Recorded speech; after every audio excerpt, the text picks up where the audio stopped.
like the pogo boulder, your last piece of protection is 0.1, 0.2 offset. That's kind of just below your feet when you do the pogo. And it's, again, incredibly bomber, but you have to kind of get used to just going for it as if it's a bolt.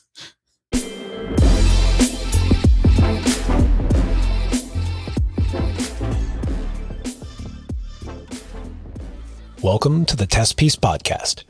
This podcast is about all things high-level climbing.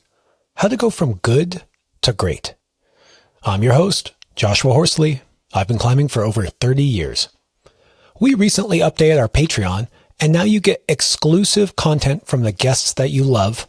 You get your episodes before everyone else, and they're ad-free. Try it out now at patreon.com/testpiece with a free 7-day trial. Okay, let's start the show. Connor Herson, welcome back to the pod, man. How are you doing? I'm good. Thanks for having me again. It's psyched to be back. Dude, 3 years, Connor. 3 years. I think it was episode number 43. I don't think it was. I looked it up and I had to look way back. 3 years, dude. That's a long time. It was funny. It's like when we first recorded, I was just starting college. Now I'm like, I guess starting my master's, but kind of just finishing up my undergrad. Wait, you're starting your master's? Oh man, yeah. I was going to make fun of you. I thought you've been climbing a lot and not going to a lot of school. And I was going to make fun of you and be like, aren't you graduated yet? But you, not only it sounds like is your undergrad coming to a close, but you're also going to do a master's too? Jeez, man. Yeah. Well, Stanford has a pretty nice program where you can kind of just work towards both degrees at the same time. And it just takes 1 extra year. So it's like 5 years instead of 4, and you get both degrees out of it. And so it's a very nice choice. And it was kind of cool because there's just a lot of classes that I still wanted to take even once I'd finished all my undergrad requirements. So I was like, well, might as well just keep going. Okay. So are you just staying in school so that you can climb more? Is that really what's happening? You don't want to enter the real world? Shh. No.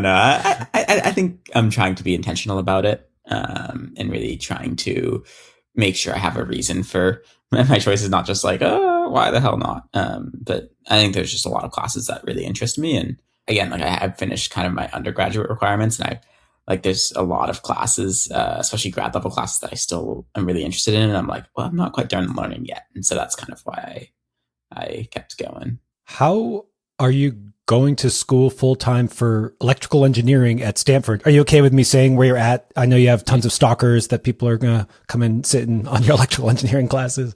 Or how do you do it, man? How do you spend a lot of time at school on a really difficult degree at a prestigious college as well as climb as much as you do? It's definitely tricky. It's kind of been a learning curve. And when we last talked 3 years ago, I was way worse at striking that balance, but now I think I've kind of fallen into a good rhythm. There's a few things that are really important. One thing I've realized, getting lots of sleep actually makes a difference. Took me a few years to figure that out. But I think the other thing I've been doing is, because in high school I had a bunch of AP credits, it meant that I was able to take a quarter off this past fall, and actually a quarter off the fall previously, and not fall behind in my degree.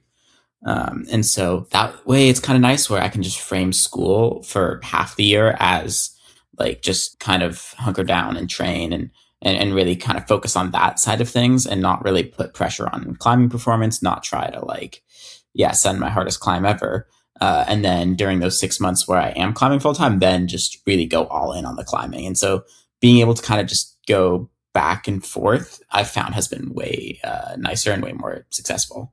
That still sounds really wild to me. I mean, people dedicate their whole lives to either or. I don't know. I guess what sounds like to me is that you pursue your schooling with just as much enjoyment as you're climbing. Like if you're able to just hunker down and do it for 6 months, it sounds like you really like doing it too, man. Yeah, I do quite enjoy it. But I think it's also important to remember that you can't do it all the time. I mean, it's cool because when I'm kind of towards the end of the 6 months, I'm beginning to feel a little burnt out in school, not burnt out, but just kind of ready for some sort of change, ready to pivot. And then towards the end of the 6 months of climbing, I feel the exact same. And so it's a good way to kind of keep the motivation going in both worlds, and to really just, avoid burnout in either. I'm curious I don't know if like crossover is the right term. It's just, like, do you have any lessons that you learned from succeeding at one aspect, whether that's climbing or schooling, that you somehow can synergistically notice in the other? Like you said something about being really intentional with what you do or being really focused. Like, does that mean that you know exactly what to train or you know exactly where to go to perform your best or something like that? I would say the biggest crossover I've noticed is actually like the problem solving approach, especially in engineering fields and the engineering related classes I've done. That sort of like kind of creative, out of the box thinking, where yeah, you really just try to like apply everything you know, not just the things related to like the class you're in or the climb you're on. I think that in particular has been the biggest kind of crossover I've had where I'll be on some, trad climb and suddenly do some kind of modern comp style move on it or the opposite, And then similarly, I'll be in like one class and I'll just apply something I learned in a different class like 4 years ago that was totally unrelated. That sort of creativity and problem solving is very it crosses all disciplines. What's interesting about this is I remember doing an interview with Drew Ruana, who you must know. You guys must have like Yeah. competed together, been friends. And he was, or is, not sure if he's done yet, is at school in a STEM field. And he talked about applying that methodology to climbing. But I felt like when he talked about it, it was very, very rote, where it was like, okay, I'm going to try this beta and I'm going to try this foot. And if that foot just qualitatively feels a touch better, then I'm going to like head down that tree. And that makes sense to me. But I also like that what you said was actually like the creative side of it, where it's like, if you are in engineering, you need to solve a problem. It's like, well, we just got to solve it. There's no right or wrong way. There's just solving. Yeah. And honestly, when the thing that feels most similar to me to working out a sequence on a route that feels really hard is if I have a project that's some like, especially if it has like a lot of crossover between software and hardware and there's a ton of components and something's not working and you have to debug it and you're kind of working through all the little details and like trying to isolate different individual mechanisms, that feels very, very similar to working out beta. It's kind of weird. Dude, it's been 3 years. I know, our big main focus is that news that just broke that you did Drifter's Escape and you proposed 15A.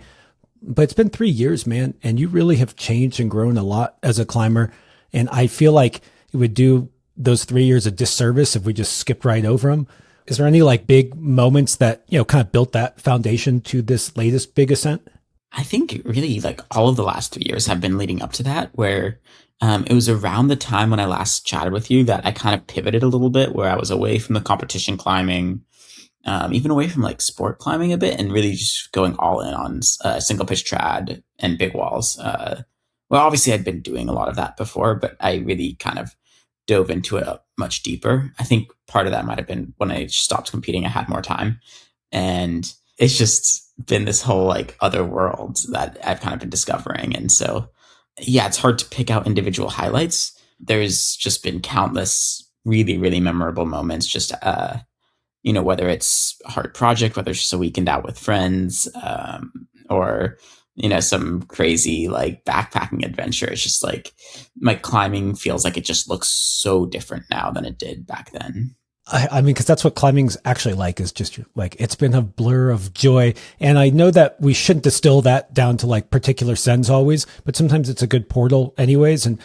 for me, when you did Meltdown, it was a big deal because I grew up climbing with Beth Rodden, and I always just kind of put that climb on a pedestal as something like nearby, really special single pitch trad, especially when she did it too, one of the hardest in the world. So yeah, I don't know, anything in like Meltdown or Magic Line, just those, like, I guess growing up in this area, like those to me are always like, when I think about hard single pitch trad, that's what I think about. Meltdown was a really special one for me. That climb is just so mystical in terms of the history behind it, in terms of even just the physical setting where it is. I think some of the most memorable moments I've had in the last few years have been on El Cap, where even just this past spring, I had like 3 weekends in a row where I did like 3 different free routes on El Cap, and it was just they were all ground up, and it was just the most fun thing in the world. Where it's just like every weekend you do 30 brand new pitches, and it's just like it was so wild. And I had like 3 different partners for it. Actually, four. There's a mid-route trade-off on El Corazon.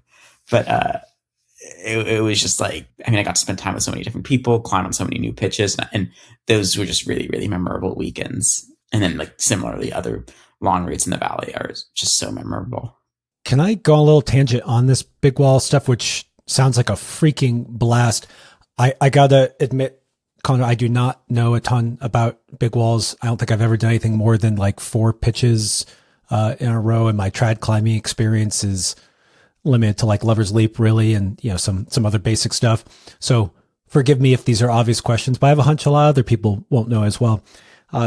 You said that you did ground up, and I know what ground up means, and I'm just curious, is that not how typically those big wall climbs go? Or just kind of take me into big wall ethics and sends and styles and what you think is like the best style. Yeah, so I think what makes big wall climbing pretty unique is that because there's so much climbing, because there's so many pitches, there's like a ton of gray areas in terms of ethics. And so I really think, when you wonder like what constitutes ascend, I think it's really what feels right to you. When it comes down to ground up ascents versus rappelling in, I think historically most of the harder ascents have involved some sort of, rappelling in and working the route. Although recently there's kind of been this shift where a lot of climbers are just going ground up now. And, it's on the one hand, it is harder because you don't really know what lies ahead. You haven't rehearsed those pitches. On the other hand, it's a lot of work to hike around and rappel in, carry all your stuff up there. So it's both harder, but also the lazier option to go ground up. But also technically, I guess people kind of consider it better style, and I can definitely get behind that. Yeah, so a lot of the big wall ethics, and I guess I should say style, kind of comes down to, did you rehearse the sections before you tried it? Did you place all the gear on lead when you're leading all the pitches?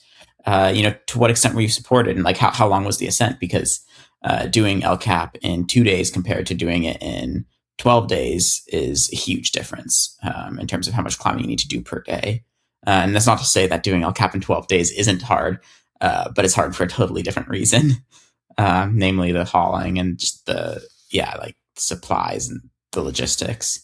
And, in hand in hand with that is how much were you supported, right? Were you doing a team free ascent where you were kind of doing half the work in terms of the hauling, in terms of the leading, or was someone just jarring behind you and doing all the hauling and kind of being there just at the right moment? And so those are a lot of variables that can kind of change ascent to ascent.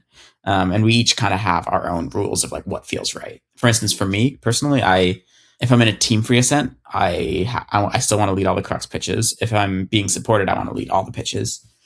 I want to place all gear on lead when possible. The exception I'll make is if there's a bolt or fixed gear or like a fixed piton or something. I don't mind if there's a draw pre-hung, because I don't think it takes that much like technical skill to place a draw on a bolt. And it's kind of accepted in the world of sport climbing as, you pre-hang your draws. But placing a cam does take a certain amount of skill. And so that's something that I really want to do on lead when possible. I want to do red point all the pitches, of course, on lead. That's kind of my general style. I've had some ascents where I rappel and rehearse. I really have fun on ground up ascents though. And I guess I haven't done any particularly long ascents. Mostly I think they've been exclusively 3 days or less, but I don't know. I don't know if that makes sense as a kind of overview of the ethics. Very brief, but each one of those topics I mentioned is a rabbit hole you could go down for hours. I really appreciate that. It was really clear. And I like that you kind of maybe said, let's not call it ethics as much as style, because I knew that there was gray area. And, in sport climbing or in bouldering, it's like, well, you need to not hang on the rope. It needs to be you that climb from the bottom to the top. And, then we kind of have some other established norms. But yeah, I'm always like wondering, does this mean that the person did every single pitch on lead, or did they swing leads and, they got to the top? Stuff like that is interesting. And I don't know, it's not talked about that much. Yeah. And I think the most important thing is just that the person who climbed it be honest about it and open. And again, I really think it's just like what feels right for the climber. Where I mean, even you say that bouldering and sport climbing are typically cut and dry, but the example that comes to mind for me is Sung Soo on Burden, right?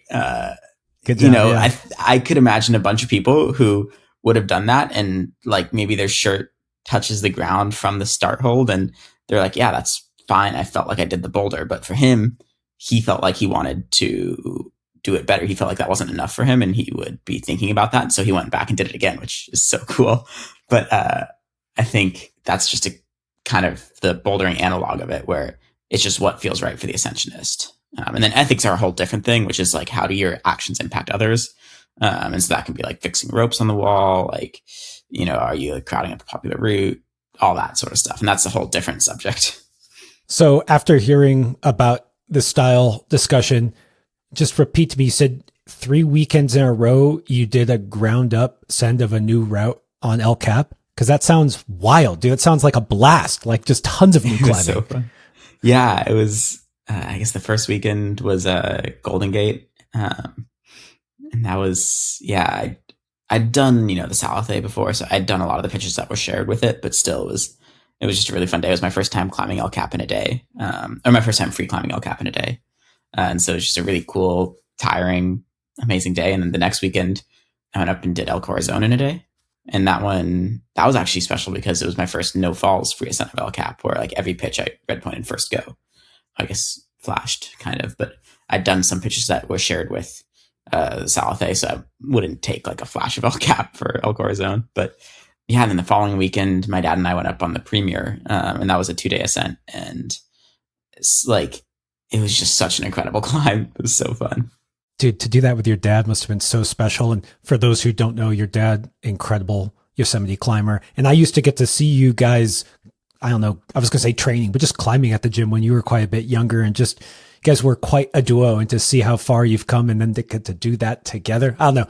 The dad side of me is like, that's a dream come true for him too. And you, I would hope. It's really special. And also like, that's another part of the big wall climbing, or just Yosemite climbing in general, is like having a psyched partner to support you on these kind of things is huge. And it can be so hard to find a partner for this. And so I'm like, I mean, for numerous reasons, incredibly lucky, but that's one of them, is that I always have a partner. And even like just this past weekend, I was up climbing in Yosemite with my dad on a single pitch project, and he was just psyched to be there and support.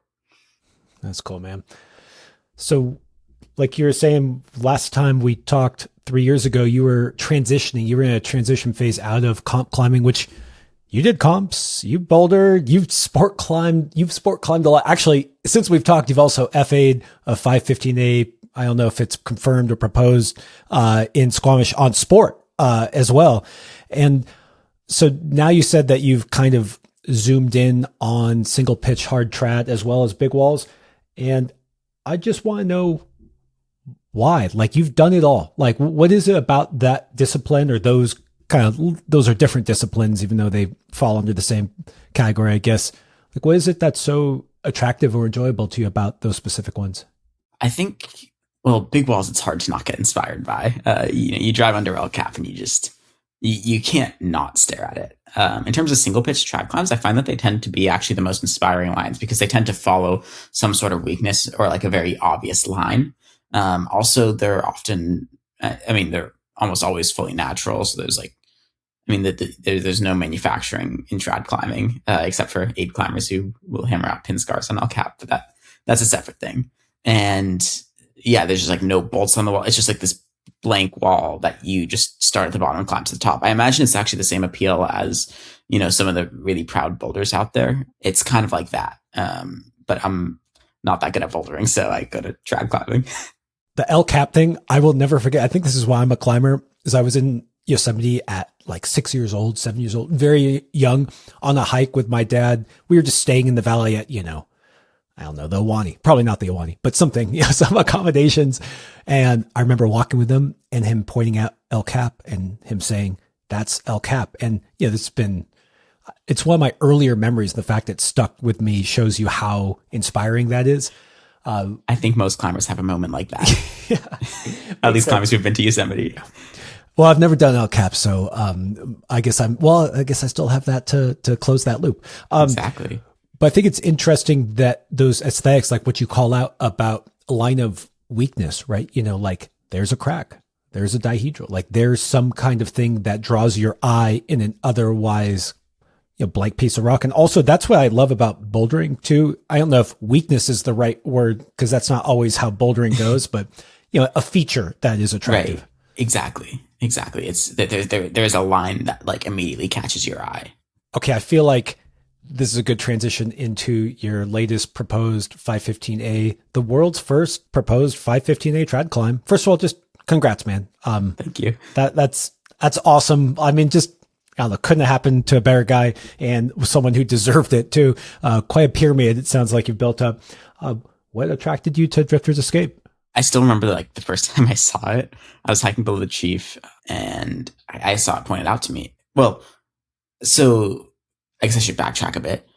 A few days prior, I'd been climbing with my friend Ethan Salvo, and he said like, "Oh, you should check out the Drifter's Escape project." I didn't really know anything about it, and then yeah, I remember at one point I was climbing with someone else, and I was like, I looked up at the Chief, and about 3 pitches up, there's this like kind of perfect, slightly overhanging panel of granite, and there's just this seam going from the bottom to top and another seam like right next to it. And I just like stared up at that. I was like, what is that? And that was the Drifter's Escape pitch. And yeah, as I said, it's 3 pitches up on the side of the Chief. You can see it from anywhere in town. If you know where to look, it just stares at you. And it got to the point when I was trying it, whenever I look at the Chief, it was the first place my eyes would go. And it's, yeah, I think about 25 meters or so long. Starts at vertical, kind of gets a little steeper towards the end, and it's like a ledge to ledge pitch that just like kind of follows these 2 incredible seams. And once I started climbing on it, the thing that struck me was it wasn't just an aesthetic line; it was also incredibly fun to climb on. Can you just, for those of us who haven't been to Squamish, I am not one of those. I freaking love Squamish. Can you just tell us about the Chief and what makes it the Chief? It's not El Cap, but it is the Chief, which is, iconic as well. If you're going to Squamish, you're going there for the Chief. It's kind of maybe a 5-minute bike ride from town, and it's probably 10 pitches bottom to top, maybe 15. And in the forest below the Chief, there's these massive boulders, which have some of the best bouldering in the world. All around town, there's a bunch of really incredible sport climbs. I mean, Dreamcatcher is one of them. And there's also a ton of single pitch trad climbs. And I think the geology of Squamish has lent itself to very clean cracks, especially, I mean, the one that comes to mind for anyone is Cobra Crack. But then there's a ton of other ones that are as good as Cobra. And the Chief is kind of the center of it all. And it's also the center of the community in Squamish. I've spent, I guess, 3 seasons now in Squamish where I would spend at least a month there kind of just dirtbagging out of my car, and all the other dirtbags, they hang out in the Chief parking lot. It's, I don't want to say the center of the climbing universe because that's Yosemite Valley, but the center of Squamish climbing 100% is the Chief and that entire area. It is so beautiful. Squamish is just... It's so beautiful. Because the other thing that you didn't mention that is worth mentioning is the town is right on a bay or on the ocean. The ocean is right there, as well as a giant granite cliff looming over you. Not looming over you, that almost sounds negative, but right there. And there's also even like snow-capped peaks like off in the distance. It's so picturesque. Oh, and that forest, what do they call it? The magical forest, we often would call it them. Because you say everyone goes to the Chief. If you're going to Squamish, I was like, I'm going to the stuff that falls off the Chief. Some of the best bouldering in the world. You're still going to the Chief. But you're still going to the Chief. I'm just, climbing on the pebbles that come off it. So it's not on the ground. It's midway up the Chief, and it's a single pitch, and you have to climb a few pitches to get there. In your head, how does that work out as a climb? Like, did you then continue on to the top of the Chief, or what's your thinking on that? I kind of treated it as a single pitch climb, just because it was like ledge to ledge, and especially like where the pitch starts is this like really massive ledge. Ethan and I were hanging up hammocks there on the ledge, and so awesome. To me, it was just like a single pitch climb that happened to have 3 approach pitches to get there. But I mean, it would be cool one day to kind of make a full line out of it. But for now, I'm more than happy with it, just a single pitch.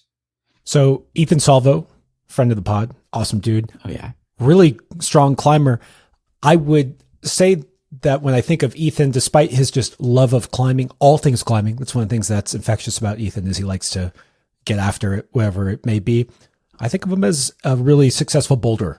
He knew about this project. He climbed on the project with you. Tell me about kind of the movement, and maybe it'd be fun to hear your style and how you did the moves versus how Ethan did, who's, maybe not known for super hard single pitch crack. Although, God, he's actually now done some hard ones, so maybe I shouldn't say that. Yeah. I mean, he's done. I was there when he did Cobra. It was really cool to watch. I know that. Damn, Ethan. Okay. Okay. Never mind then. Ethan, you're good at it all.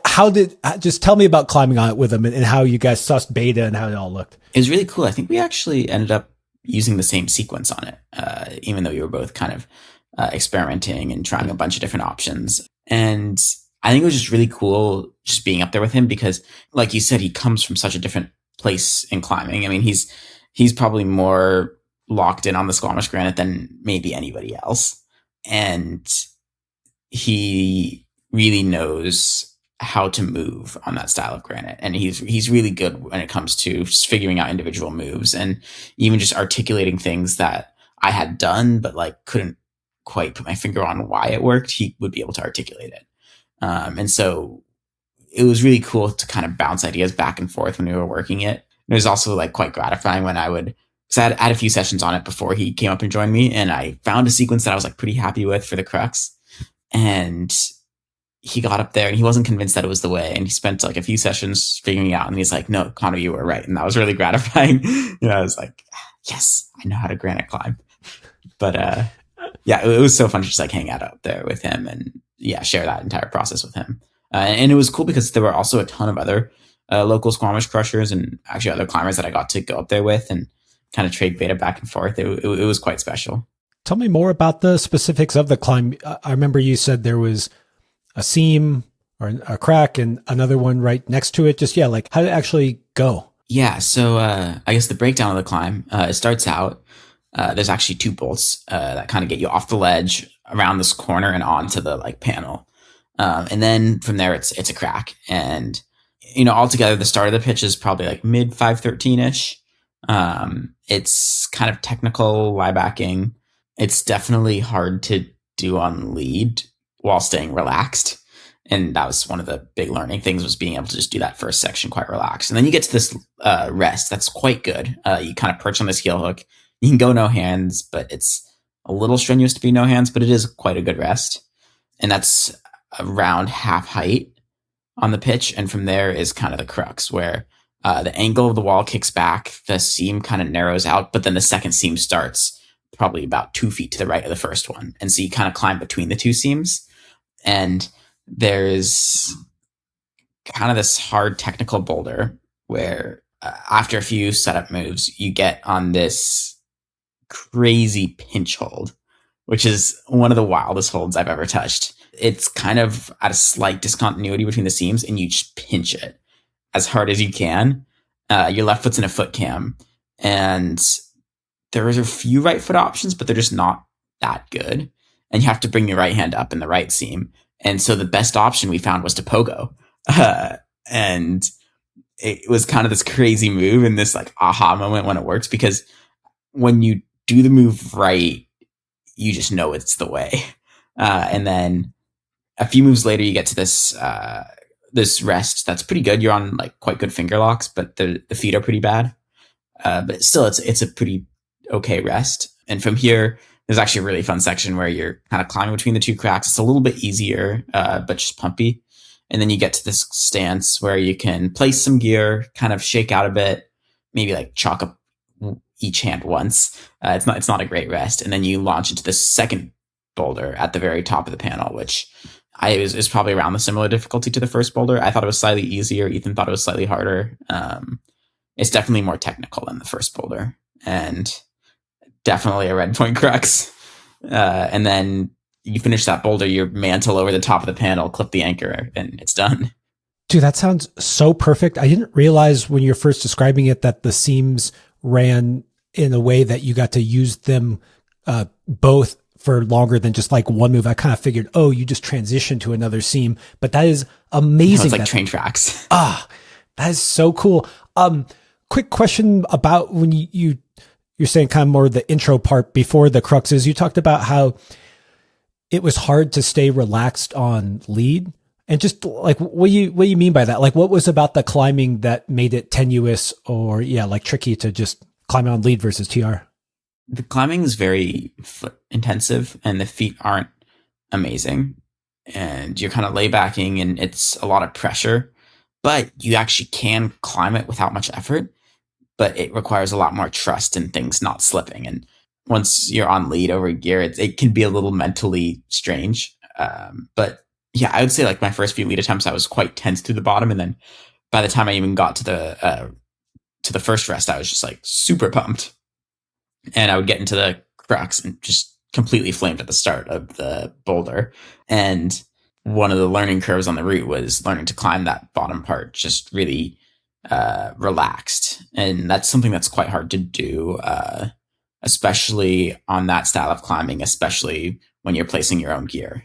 Well, tell me more about those gear placements and just, how well protected is the route? It's quite well protected. It's actually quite good gear. I think I never ripped a cam my entire time on the route. But that said, it's thin gear. I think the first thing you place is like a pretty small nut, and then it's like a 0, and then like a 0.3, and there's like a 0.1, then a 0.2. And it's a lot of cams around that size. Like the pogo boulder, your last piece of protection is a 0.1, 0.2 offset. That's kind of just below your feet when you do the pogo. And it's, again, incredibly bomber, but you have to kind of get used to just going for it as if it's a bolt. Like I said, I don't know a ton about trad climbing, but those cams are small, dude. Like that's small. But am I right? Like when you go into those micro cams, say 0.5 seems like still a small cam to me.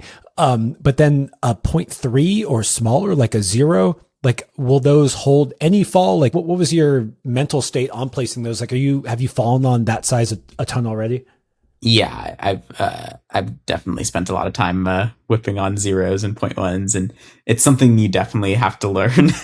I think on Magic Line I placed 4 0s and 4 0.1s like over the whole pitch, and definitely whipped on a lot of those. And I think those cams I don't think they're quite as bomber as a perfect number 1 splitter. They're also a little bit harder to place, but if you place them correctly and it's a good placement, they'll hold any fall.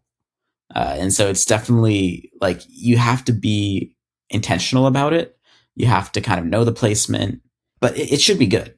How much of your effort is spent understanding those placements? I assume that you wrap in, work on gear placements when they're that small, and try to figure out where you're going to place gear when you can, because you have a hold good enough. Just like how epic is like the gear bait on something like this? Yeah, so the whole process kind of starts with top roping, and for me it was just top rope soloing on a static line, and placing the gear is very much part of the sequence. It's very much something learned. You're not just going up with a general rack in your harness. You have every cam in order on the side that you're going to place it with, like the side of your harness that you're going to place it with. And you can also get a little bit creative with how you place them. I think especially on drifters, I did that, where I had a few cams where I'm not sure if you're familiar with Avant Climbing Innovations. It's Brent Bargon's company, and he makes these pull tabs that you can put on your harness. Oh yeah, put the cam on it and just rip them off. And so I used a few of those. There are a few cams where I would take them off my harness, clip them into the rope, and then place for efficiency. There are a few cams where I would, take it off my harness, put it in my mouth, do a move, place it, do another move, reach back and clip. And so it very much kind of just became part of the sequence. Oh, that's wild. That's really cool here. I guess I always assumed that you would know what you were going to place, so you'd line up on your harness in some way that you're like, okay, this is going to be like my right hand that I use. But to hear the details of like, you take it off here, put in your mouth for this move, place it, go another move to clip maybe with the other hand.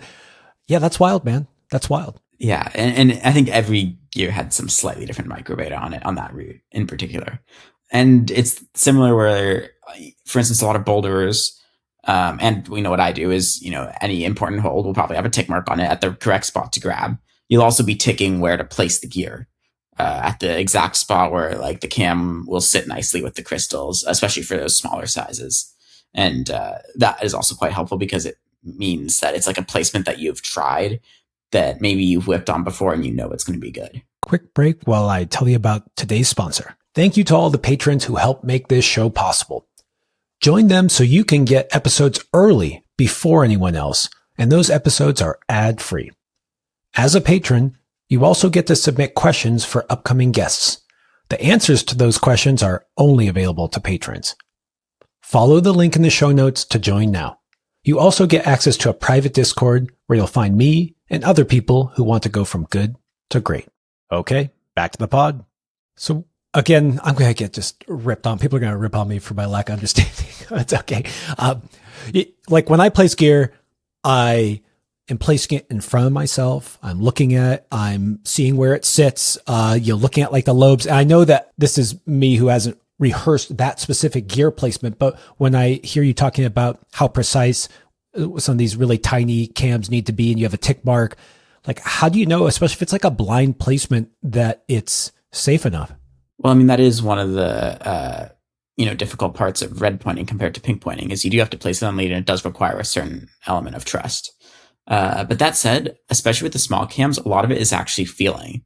Like you can feel if the cam kind of slots into the perfect spot, especially if you've placed that cam before and you know what it looks like. Maybe you'll be hanging on the rope, fiddling around with the gear. You find the crystals where you want, and then you know what that feels like for the cam to be there when you place it. And so even if you're not looking at it, like you kind of have a general idea of, oh, I got this placement right, or maybe I didn't. Okay, that makes sense.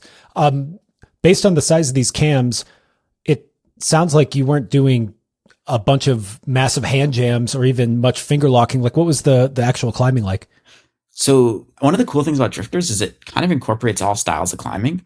It has like a few finger locks, and some of them are a little technical, but it's very few holds that you can actually finger lock. Most of them you're kind of crimping or side pulling or pinching in the crux. So cool. And the crux sequence, I guess it starts on a finger lock for the first crux.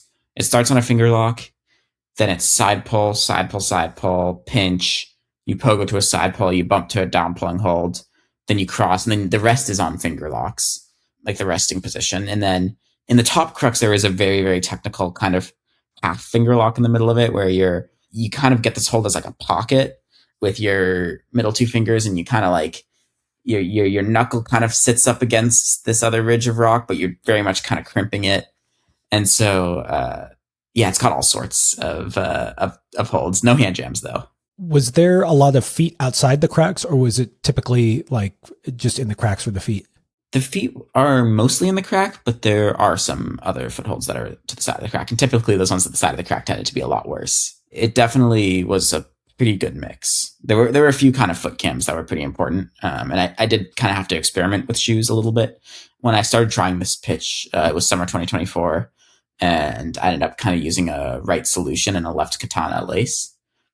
And I thought that was kind of the best option. And then 2025, when I came back, I was trying a bunch of different shoes again, just to make sure. And I actually ended up settling on a Mira VS for both feet, just because it would sit in those particular foot cams better. And the stiffer shoes were kind of nice for the smaller footholds outside of the crack too. So how long were you working on this route for? Yeah, so I started trying the pitch, as I said, in 2024 in the summer. And I probably put in about a dozen sessions then, and I kind of learned the moves, started giving lead goes. I think on my very last day, I two hung it on lead, and I was pretty psyched with that and proud of that effort. And at that point, I was heading home, and I already knew like next summer I'm coming back here. And this past summer, it actually did come together more quickly than I expected. It was probably about 8 sessions this year or so. And it was really cool in that I remembered all the moves so perfectly. I kind of just picked up where I left off from last year, where my first lead session back, I matched my previous season's high point. And then it was just kind of progression from there. And what was cool about it is I didn't really feel the like typical send jitters for the most part, where I was just so psyched every time I got a little bit higher and got a few moves further. I still remember the first time I stuck the pogo from the ground. It was the coolest feeling ever. And I didn't really get that much higher than that pogo, but it was still just this crazy moment and definitely one of the highlights. And then a few sessions later, I actually fell on the last move of the last crux and I was just elated. I was so psyched because I was just making these links that were so fun and like it was what I'd been kind of dreaming about doing for the past year. So first proposed 15A in traditional climbing. Like, do you know of a ton of other climbs, single pitch climbs that you think would go at a similar grade? Or is it hard to find a panel of rock in this style that goes at that grade? I think the projects are out there. I know of a few other projects off the top of my head, 3 that are rumored to be in the 515 range, at least. I could probably think of more. I think a lot of it does kind of require going for it a little bit. And I think also a lot of climbing these days tends to really emphasize specialization, where a lot of the top end strongest climbers aren't really as interested in trad climbing. And likewise, a lot of the strongest trad climbers in the world don't spend as much time like bouldering and sport climbing. And I think that's kind of one of the things that is going to take for trad climbing for there to be more hard trad climbs out there, is for, someone who say boulders like V16 to put in the time on even like 512, 511s even on gear. And then I think that'll just take trad climbing to this completely next level. And I think that's why someone like Ethan was so successful, is because he just has this level of strength that is so much higher than most of the best trad climbers in the world. And so he cut his teeth a little bit, but then he went and did Cobra Crack, and he's been trying Drifter's Escape too. And, I think he'll be able to do it. I hope. And, another climber that comes to mind is Pietro Viti, one of the best boulders in the world, but also just had it this insane year where he just did, almost all the hardest established trad climbs in a single year. And that was just so cool to watch. You started out this last thing you're saying by saying something along the lines of, it will require you to go for it. Yeah. What do you mean by that? Like, you kind of like, does that mean it's dangerous, or people need to like commit to that style to push the limits? I think it could mean both of those. I think it depends on the route. I have heard of some kind of futuristic trad projects that are a little bit more dangerous, that you do kind of have to, go for it in that sense. I think also just the commitment to a project of a scale like that, where, maybe it's not as glamorous as a V17 would be. And especially with the first ascent, you don't even know if it would go or not a lot of the time. And, there's a lot of commitment that it takes to project a new route. I think regardless of the discipline. It sounded like Drifter's Escape wasn't super dangerous, but I've seen some of the sends you've done over the years, and I don't feel like people talk about how you're super bold and just wild and hanging out there, but some of the stuff you do is kind of wild and bold. What's your relationship to that when it comes to climbing? I'm definitely not one to take unnecessary risks in my climbing. And so I think a lot of the time when I choose a hard trad objective, it's one that I know I can engineer to be safe, right? Where I can learn the gear placements enough, convince myself that, okay, even if this placement pulls, this next one will catch me and it'll be okay. I do enjoy like placing your own gear and having to trust yourself and, the uncertainty of like, oh, maybe it's going to pull, maybe it's not. But I also don't really feel like, taking huge risks and decking. I mean, if I wanted to take huge risks like that, I'd get into, I don't know, highball bouldering or something. Yeah.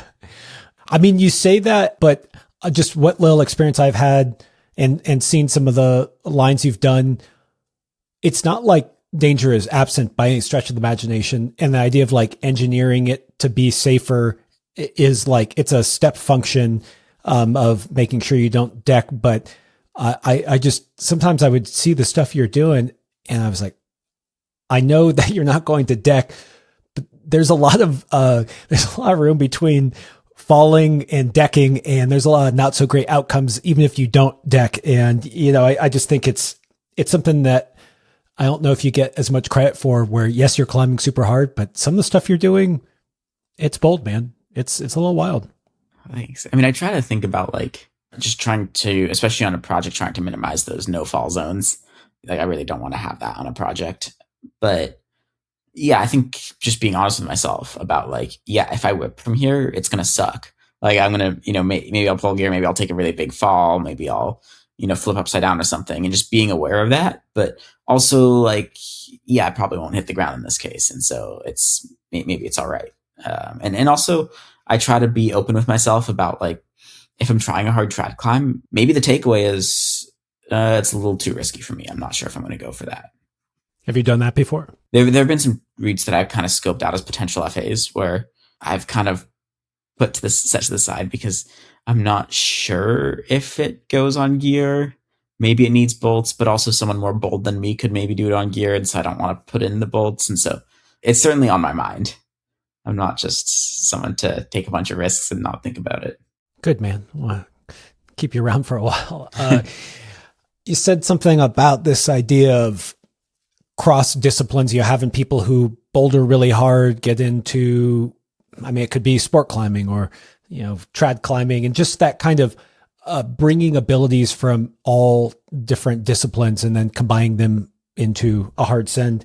And what made me think of is that you are going to be featured in the Mellow tour alongside a 15D send by Sean Bailey. And have they announced that it's Brooke's video of doing Excalibur? I mean, I think everyone knows at this point. I think everyone knows. They've shown in the trailer.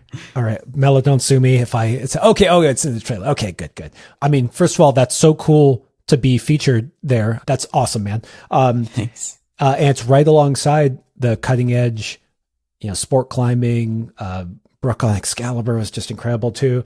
And I just think it's cool to bring that into the limelight, where I feel like that is the way to have the generation follow in the footsteps of what you've done, or maybe do some crossover. And guys like Ethan, giving burns on Drifters Escape is good to hear. But what do you think about the Mellow tour and being part of that? It's so cool to, be a part of it. I definitely remember when Mellow started, I was like, well, that's cool. I'll never be a part of that, but that's really cool. And now I am, and that's super special. What's actually interesting is the idea for the tour came up in Squamish. So I was hanging out with Ethan, and Sean Rapitu, who owns Mellow, I think, was there as well. And we were all kind of hanging out. I actually climbed on Drifters Escape with Sean a little bit too. Oh, nice. And we were hanging out, and we were kind of talking about how like it was sort of lining up with all these hard sends with like films coming together. And we were thinking like, well, what if we just like put a tour together? And I think that idea kind of stuck with Sean, and he spent some more time kind of looking into it. And we'd already been filming Drifters Escape for a video series with Black Diamond. Stay tuned. And Black Diamond was really psyched with showing like this part of the series in the film tour. And the other filmmakers were all really psyched. And it's cool that this is all going to come together. And I guess I don't know how much I can say now, but I think Sean Bailey's film was not sponsored, right? And so Ben Nielsen made it basically for free, did 3 seasons of work filmmaking that's not paid for. And so the idea behind the tour was just so Ben could be paid for 3 years of work. And we were thinking of ways to kind of fund Sean Bailey's film, I should say, ways that didn't just involve paywalling the film. And so the idea of like, well, maybe we'll publish it on YouTube, but before we publish it on YouTube, we'll go on this crazy tour that people will want to come see. If they can't see it, they can still see it on YouTube. I thought that was a really cool idea. And yeah, it's just such an honor to be a part of that tour. And yeah, it definitely feels crazy to just be like headlined there alongside Brooke, Sean, and other Sean and Nathaniel too. They're just like such big names, and it's kind of crazy. Makes sense. Yeah, I'm psyched on the Mellow tour. And I like that story behind it. That's what I heard as well. And just this idea of almost sounds cheesy putting this way, like instead of having sponsors choose it, they kind of chose themselves. It's like, you know what, this is cool. I'm going to highlight it and put it out there in the world and do it in a way that they wanted to. And happy to see them put their dream into action and do a tour, kind of maybe passing the torch from Real Rock. I don't know, kind of has early Real Rock vibes. Yeah. We definitely did like mention that a bit. It's exciting. I'm really interested to see how it goes. I hope it goes well. Yeah, I'm going to a few of the showings, and I'm very, very excited to see what people think of the Drifters film and with all the other films. I'm also excited to see the other films. I haven't seen them yet. Actually, I have seen the Alaskan Alpine film. I heard it's hilarious. Incredible. Absolutely incredible. Have you seen it? I haven't. I've heard through the grapevine that it is not to be missed. Despite it not being, the most groundbreaking send either. Might be the most entertaining film of the set. Yeah, that's awesome. Dude, I didn't tell you, I'm going to be emceeing the Sacramento and San Francisco one, so I will be probably, asking you questions on stage as well. So I will be at both of them, so I'm excited to see you there. Yeah, I can't wait to see them too. Dude, you sent in summer of 2025, right? And this is 2026 now. What did you think about having to keep it secret and be part of this big movie release? Like what was that like as having to hold your best send of your life or one of your most proud sends of your life, close to your chest? It's definitely been interesting. And I guess I could go through like the intention behind it and like what caused the decision, which is, so I sent Drifters. I was really, really thrilled. And like within a day, somehow Climbing Magazine had found out and they were like messaging me like, Connor, we need to do an interview. We need to do this. And I was like, wait, what? How does everybody know already? And I hadn't really organized my thoughts about it. I didn't even know what I was going to propose for the grade at that point. And it actually ended up taking me like another 5 or 6 months to decide on a grade to give it. And I think just because I hadn't really organized my thoughts on it, I didn't know what to think. I didn't feel quite ready to share it yet. And so I was like, well, maybe I'll hold off for now. And then I was kind of having some conversations with Eric Bissell, who was filming me on it, and the folks over at BD. And at this point, the Mellow Film Tour wasn't a planned event yet, or series of events, I should say.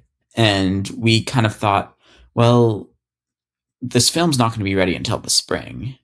What if we just, sat on the news until then and, let me as the climber kind of internalize my thoughts about it before I share it with the world. And yeah, it kind of became this secret thing then. And it was definitely weird because I've heard of other climbers keeping secrets, and I always thought it was like a little bit weird. I was like, why not just share what you want? Or share what you did with the world. But I actually, in hindsight, think it was really cool because I'm able to kind of separate the experience from the reaction to the experience, which is something I haven't been able to do with previous sends where, maybe I'm posting on Instagram the day of or within a few days of sending. Then like the climbing world's reaction to it is very much a part of the experience. Whereas now, like I haven't even shared with the climbing world as of when we're recording right now, that's tomorrow. So I don't know what the reaction is going to be, but I feel like this experience that I had, these 2 years of climbing on it, this whole story has kind of like wrapped up nicely. I've kind of thought about it. It's this period of my life that's closed.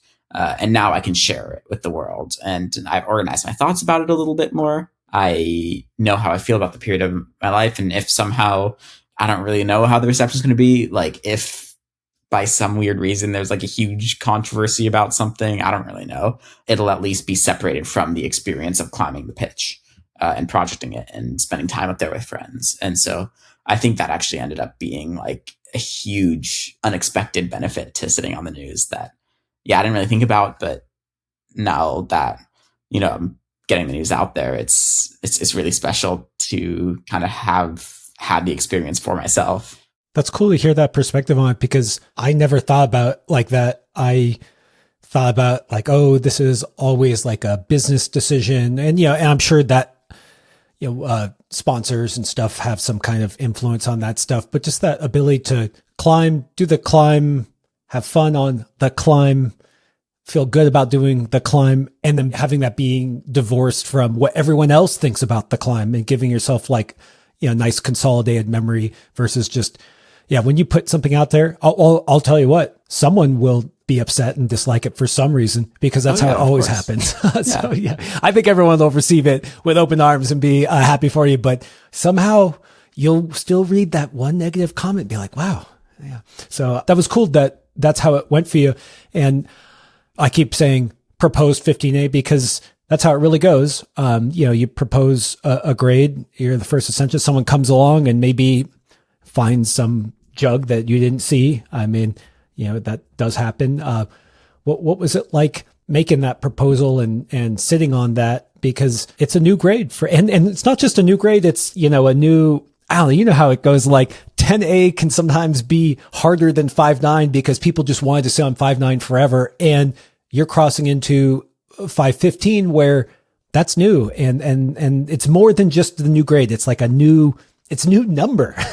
Yeah, it's definitely scary to propose something like that. And I definitely had a lot of doubts about it. And I mean, like I said, I didn't know what I was going to grade it for 5 or 6 months. And I had a lot of conversations with people about it where I was like, I don't know, what should I give it? Like, is it 15A? I don't know. And, a lot of people were definitely encouraging me to kind of just go for it. And I was really trying during those conversations, trying to like take their advice, but also with a grain of salt, knowing that like, when you're not the one proposing it, it's really easy to be like, yeah, go for it. Uh, and yeah, I guess like in those intervening months, I was climbing on a lot of other trad climbs on some other trips, and gone on a bunch of other climbs I could compare it to, and I was able to, yeah, really kind of think like, well, I do think it is that next level, which, again, someone might disagree with me. Someone might, maybe Andra will come out and just do it in a session and say like, Connor's soft, and that's okay.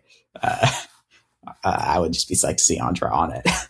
Yeah, I mean, I would say that one of the only ways to get people to climb on it sometimes is to, make it a little attractive. But I heard about these behind the scenes conversations. I know you can't talk about you can tease even more sense that you've done that haven't quite reached the news yet that helped inform some of your decisions. And you got to sometimes stake your claim and just be like, here it is. And let the next ascensionist throw in their 2 cents. And yeah. And I think, through this whole announcing the send, and I'm doing some interviews with magazines, and I'm doing this podcast, I'll do a few others. One of the things I want to make very clear is it is just a proposal, right? And that's all it is. And so I really hope that what people focus on from the ascent is not just a number, because then it becomes something that you just compare with other trad climbs or other trad ascents of the past, right? I hope that it really is, look at this incredible piece of rock. Like, look at, like, true, it is far and away the hardest trad climb I've done. But at the same time, it's definitely far and away the highest quality one I've done. And the fact that you can have a pogo over gear as like one of the hardest moves of the climb is just something I could never have imagined. And so, and just the rock it's beautiful. It's like this bone white panel. I hope that that's what sticks with people more than just the number. But I do know that with proposing a new grade like this, the number will get a lot of attention. Well, okay, number gets a lot of attention, but I think one of the reasons why this number gets attention and deserves attention is that it also just portrays that there's a new era that you're a part of. There's doing pogos over gear, right? There, it's like, it's new, it's special. It makes you think about what could the future hold as guys like you build up that base, going through all the classics, and now you're putting your own mark on how climbing can be. And hopefully, other people, like you mentioned, also bring new techniques, new styles to that discipline. And so, yeah, I think that, yeah, of course, don't focus on just the number, but the number for me, what it says is like, wow, like new era, new cool things, new techniques. Who knows what's possible? Who knows what lines go with this new vision? And I love that when you went and did this one, that it was attractive. It was perfect. It was great. It was not just like a dumpy one that's in a place no one wants to go to. This is prominent on the Chief. It had attention before, and it'll always have attention now. Yeah, I hope that's what the reaction is. But yeah, I mean, speaking of like this new wave of trad climbers, I would be pretty surprised if it doesn't get a second ascent this coming season. I think this, the wave of climbers is here, really. I mean, people like Ethan, people like Pietro, and countless others too. I don't want to discredit other people that I haven't mentioned, but those are just kind of two examples of people to look out for. But it is really special to just have had this moment where I climbed the route. It was really special to me, and I didn't have a number on it yet because I was like, oh, this is a cool experience. And then, after some reflection, after, a few months of climbing on other stuff, I was like, well, maybe I can kind of put myself out there and, propose this number, which, I think the other thing is, even if it gets downgraded, which obviously I hope it doesn't, but it's okay if it does, we're kind of thinking about what 515 on gear is like. And, as some of these other projects get done, hopefully in the next few years, maybe we will find it if it's not drifters. And even just proposing the grade feels like I want to be bringing the focus towards pushing that level up. And yeah, I can say that regardless of whether drifters is the first trad 515 or whatever people are going to call it. Such good clickbait. Such good clickbait. Such good clickbait. I know. The clickbait's going to be wild from this. But regardless of whether people call it that, I mean, I think from my perspective, it's almost like a stepping stone to like jump to the next like project. And I mean, I've got so many other trad projects in mind that I'm really excited about that I think are going to be pretty special. I know that whenever I would level up and climb a new grade, one of the special things about it was that all of a sudden the world looked different to me. And exactly. Like you'd be like, oh, well, if I did this one, maybe now it sounds dumb to say it, but I'm just telling the truth. You're like, maybe I can go and do this one or at least try it. And so that's a really good feeling, It's really cool. It opens so many doors. And I think even just proposing that grade for the world of trad climbing is going to open that door for everyone. You probably can't say, but can you tell me about any of these projects that you know about that, now maybe with these fresh eyes, you think I'm going to put some time into this one? So there's some other ones that I've heard of, but I haven't tried any of these yet. I mean, I can talk about them. There's I think there's another crack in Squamish that I've heard rumors about that might be pretty hard. I think it's not as proud of a line as drifters, but I think it may be harder. I'm not even sure. There's this like famous Wide Boys project in Utah, the Crucifix project, that I've heard a lot about. I've never been out there. I would love to go try it one day. I've heard the crux boulder problem is like V14 campusing on mono finger locks or something crazy, but that's just rumors. So who knows? I'd love to go try it and see. There's a project in Colorado that I've heard a good amount about on Mount Blue Sky. There's a few others as well. And there's some kind of projects that are like mixed style too. Like my current Yosemite project is the crux pitch is all bolted, but the climb as a whole would be multi-pitch. And so there's definitely, I don't know. I feel fine talking about those other projects because I've never tried them. I don't have plans to try them right now, but I know I will in the next few years. It's a certainty that I will be there. I just don't have I don't have flights booked yet.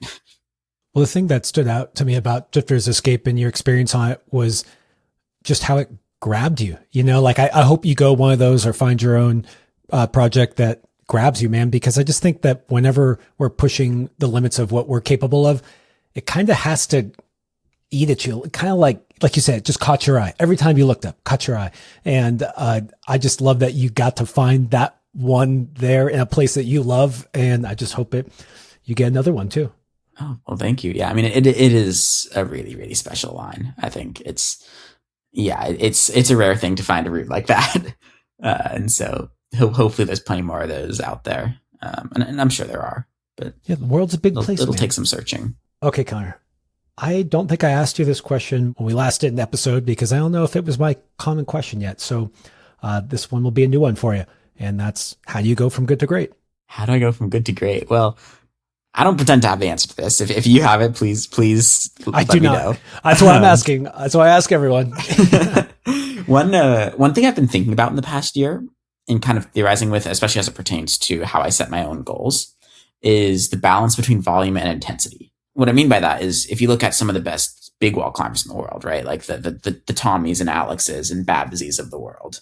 They have done so much climbing on granite, even on moderate climbing, even on 511, 512. And it doesn't, I mean, anyone will tell you that 511 in the valley is so hard, right? Even 510 is hard, right? Even 5.9 is hard, right? Like climbing in the valley is brutal, but for those like legends of the sport, right? One of the things that sets them apart is they make it look easy. And it legitimately is easy for them. And that's just because of the sheer amount of volume that they put into it, right? At the same time, if that's all you did, if you just only went around and climbed like, huge multi pitches, your max level doesn't go up, right? If you look at the best boulderers in the world, right, they will just push the hardest single move they can try, the hardest board style move, and it is incredible to watch. Like, and they can just do things that you're like, that's not humanly possible. How did that happen, right? But I think there's some sort of movement, some sort of movement library, if you will, that you're kind of missing out on by missing out on that volume. And so I think physically speaking, having that balance between really getting doing easy climbs, doing hard climbs, focusing on hard long climbs, hard short climbs. I think physically there's a ton of benefits. I think mentally, right? If you only project hard single moves, you're almost not used to sending, right? You're used to falling. At the same time, if you're only doing volume, right, you're not used to trying hard. You're not used to kind of seeing something and questioning if it's possible for you to do it. And so I think they're kind of the balance between the two, and striking that balance is something that I've kind of been thinking about as I set my own goals. And even if you look at this past year, right, I spent the spring climbing in the valley, right, doing the 3 cap free ascents ground up in 3 consecutive weekends. That's volume, right? That's just doing a ton of new pitches, right? None of those pitches was particularly limit for me, right? None of the individual moves were the hardest move I've done, but that was like really volume. Then I went to Squamish and I was projecting drifters, and that was more intensity, right? Those are hard moves. And I was kind of pushing myself there, and especially training for that. I was doing some board climbing. That was intensity, right? I had, a trip right after Squamish that was, somewhere in the middle, but probably more towards the intensity side of things. Actually, definitely towards the intensity side of things. Then I came back to the valley, right? Where I was focusing on triple direct and trying to free the nose in a day. Again, volume, right? After that, I went on another trip that was also like very, very much intensity focused. And my current valley project is very much intensity, right? It's the hardest thing I've tried. And even as in the past few months, I've just been kind of trying this like hard single pitch effectively. I've been still trying to do like have fun days out where like about a month ago, I just did the rostrum with a friend just for fun. And like a month or two before that, I did Astroman with another friend. And so being able to kind of incorporate these long days where you're still getting a lot of volume in, even while you're trying like a hard single pitch or a single boulder or something like that.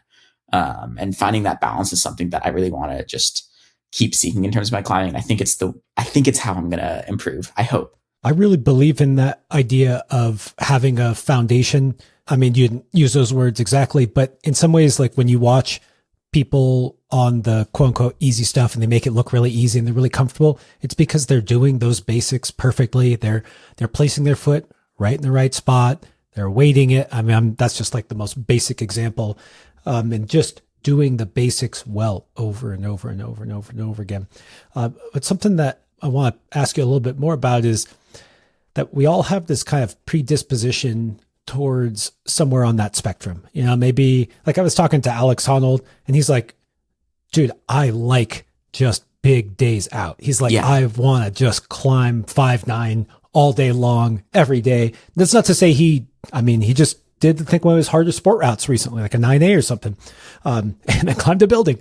But I think that when you're pushing the limits of the sport, man, like you're pushing the limits of the sport, you have to also learn how to be honest about where you're lacking. Like, do you have any tips or tools for understanding, like, how do you know you're on the right track versus kind of just doing the thing you want to do because it's easier? That's interesting. I think that really comes down to the people you climb with, right? Trying to surround yourself with a very diverse set of climbers, right?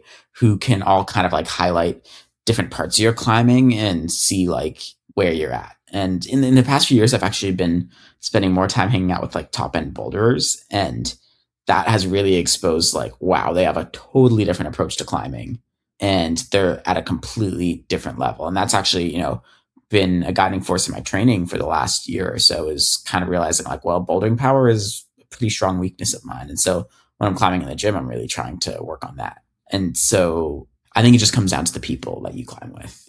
Dude, that's like the best answer ever. I was really hoping you're going to say something like that, because I think that's something that is really special about climbing. This is ridiculous. I've been going golfing with some of my new friends because they golf, and it's kind of fun. Actually, it's kind of nice to get outside and not hurt yourself. But I asked them for feedback, like, because I'm terrible, man. And they're like, I don't know. Like, like the culture is not to critique every swing, where in climbing, oftentimes, I ask my friends, like, why did what do you think? Like, why do you think I fell there? Or whatever the case may be, just getting that community to tell you where you might be lacking that's cool, man. And I think that was one of the really special parts of Drifter's Escape, is I got to try it with so many different people and get their feedback. And that, it's one of the cool parts about climbing. And even just like, if you go to Grandpa Peabody the week between Christmas and New Year's, at around 4 p.m.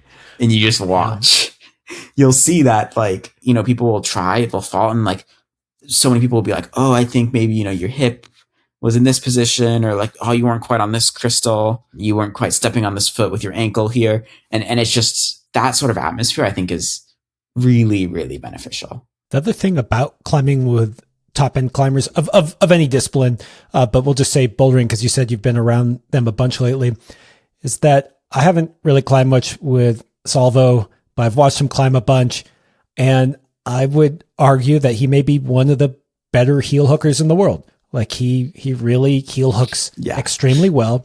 And so it's like, okay, great. That's like Ethan's superpower. But then when you climb with someone on the same thing and you see how they utilize their superpower, it can be mind blowing. You go like, exactly. You heel hook that? And then maybe that isn't your way for doing it, but you can try it and like understand that actually is possible. Maybe it's not your best way, but it just opens up your vision to what is possible. Exactly. Okay. I'm going to move on to the Patreon section, which coincidentally, the first question was about how do you train? If you want to hear that Q&A and other extra behind-the-scenes content from this episode and others, head over to patreon.com/testpiece to sign up now. Patrons also get their episodes early and ad-free. There's hours and hours of bonus content there to help you on your own path of going from good to great. Still not sure? There's a free 7-day trial for you to check it out. And to help the show grow, please share this episode with someone who would love it. Okay, see you next week.